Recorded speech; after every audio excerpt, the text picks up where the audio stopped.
আজিৰ এই পবিত্ৰ ক্ষণত মোৰ জীৱনটোৰ আজি পৰ্যন্ত যিসকল মহান মনীষীৰ সান্নিধ্যই মহীয়ান কৰি তুলিলে তেখেতসকললৈ মই মোৰ শ্ৰদ্ধা আৰু কৃতজ্ঞতা জ্ঞাপন কৰিছোঁ। মোৰ মা দেউতা সমন্বিতে আটাইকেইজন শিক্ষাগুৰুলৈ মই মোৰ শ্ৰদ্ধা নিবেদিছোঁ আৰু তেখেতসকলৰ চৰণত মই নিজে লিখা এটি কবিতা ক্ষুদ্ৰ উপহাৰ স্বৰূপে আগবঢ়াইছোঁ। কবিতাটিৰ শিৰোনাম অনুভৱ। জীৱনৰ আদিপাঠ শিকিছিলোঁ মাৰ কোলাতে, দেউতাৰ আঙুলিত ধৰি শিকিছিলোঁ জীৱন বাটত খোজ দিবলৈ। পাঠশালাত ভৰি দি গহীন গম্ভীৰ হেড ছাৰৰ চেকনিৰ কোব নিয়মানুৱৰ্তিতাৰে কৰিবলৈ শিকিলোঁ জীৱনৰ অংক। ছেকেণ্ড ছাৰৰ সুৰ লগা অসমীয়া কবিতা, পাঠশালাৰ বাকৰিত শৈশৱৰ মাদকতা, আহঁতজোপাৰ তলৰ বিশাল শূন্যটো য'ত হাতত হাত ধৰি অহৰহ বাজি থাকে একে একে দুই, দুয়ে একে তিনি,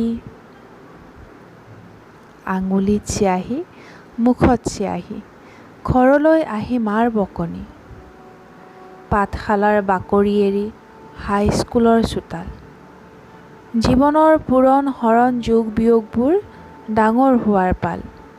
ছাৰ বাইদেউৰ চেকনি বকনি, মানুহ কৰি আমাক গঢ়ি তোলাৰ কঠোৰ প্ৰয়াস।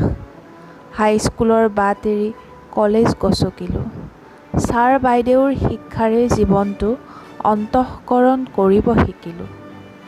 এইবাৰ যোগ বিয়োগ পূৰণ হৰণবোৰ নতুন নাম ল'লে, ডিফাৰেঞ্চিয়েল ইণ্টিগ্ৰেল কেলকুলাছ অথবা এলজেব্ৰা আৰু মেট্ৰিক্স।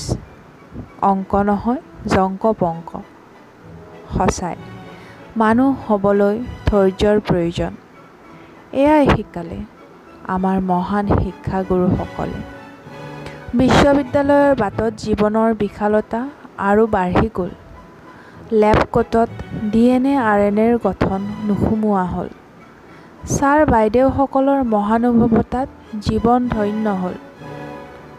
হে মহান মনীষী, আজিৰ এই শুভ ক্ষণত আপোনা হ'বলৈ যাচিলোঁ মোৰ আন্তৰিক শ্ৰদ্ধা আৰু কৃতজ্ঞতা। আপোনালোকৰ পৰশেৰে ধন্য হৈ আজি ময়ো সেই একেই পথৰে যাত্ৰী। ধন্যবাদ।